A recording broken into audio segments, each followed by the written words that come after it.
ঝালকাঠিতে মহাসড়কে গাছের বিড়ম্বনার বিষয়ে বিস্তারিত জানাতে যুক্ত হচ্ছেন সহকর্মী তরুণ সরকার।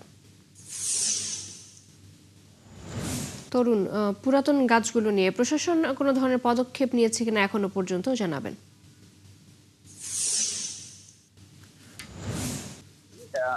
এই এবছরে ঈদ কিন্তু খুব ঘনিয়ে এসেছে, কিন্তু সড়কে যান চলাচল কিন্তু ইতিমধ্যেই বেড়ে গেছে, কিন্তু এখনো পর্যন্ত যে এই ঝুঁকিপূর্ণ গাছের যে শাখা প্রশাখা বা যে শুকনো ঢাল গুলো, যেগুলো আসলে গাড়ি যান চালকদের যে আহ, যানবাহনের উপরে পড়ে এবং হতাহতের ঘটনা ঘটে, সেগুলো কিন্তু অপসারণের এখনো পর্যন্ত কোনো উদ্যোগ নেই।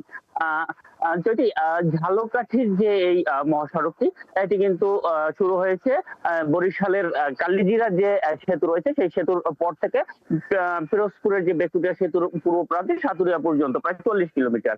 এই 40 কিলোমিটার যে আঞ্চলিক এই মহাসড়কটি, এই মহাসড়কের যে দুই ধারে অসংখ্য যে পুরনো গাছ রয়েছে, যে গাছগুলোর শাখা প্রশাখা যে সড়কের মধ্যে বিস্তৃত হয়ে আছে, এবং এই যে শাখা পোশাকগুলো, এগুলো কিন্তু এখন বর্তমানে অনেক শাখা পোশাক শুকিয়ে গেছে, যেগুলো ভেঙে ভেঙে সড়কের উপরে পড়ে, এবং কখনো কখনো সেগুলো কিন্তু যে যানবাহনের উপরে পড়ে, এবং এই যে যানবাহন গুলোর ক্ষতিগ্রস্ত হয়। এছাড়া চালকেরা অনেক সময় যে হালকা যে যান যে মোটরসাইকেল চালক মোটরসাইকেল যে চলতি পথে মোটরসাইকেলের উপর পড়ে অনেক সময় এখানে মারা যাওয়ার ঘটনা ঘটেছে।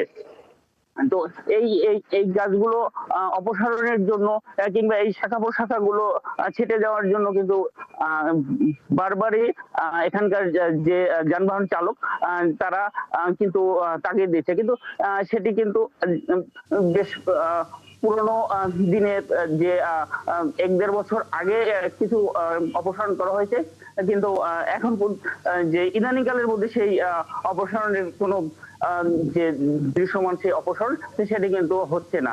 চৈতি। তরুণ, ধন্যবাদ আপনাকে আমাদের সাথে যুক্ত হবার জন্য।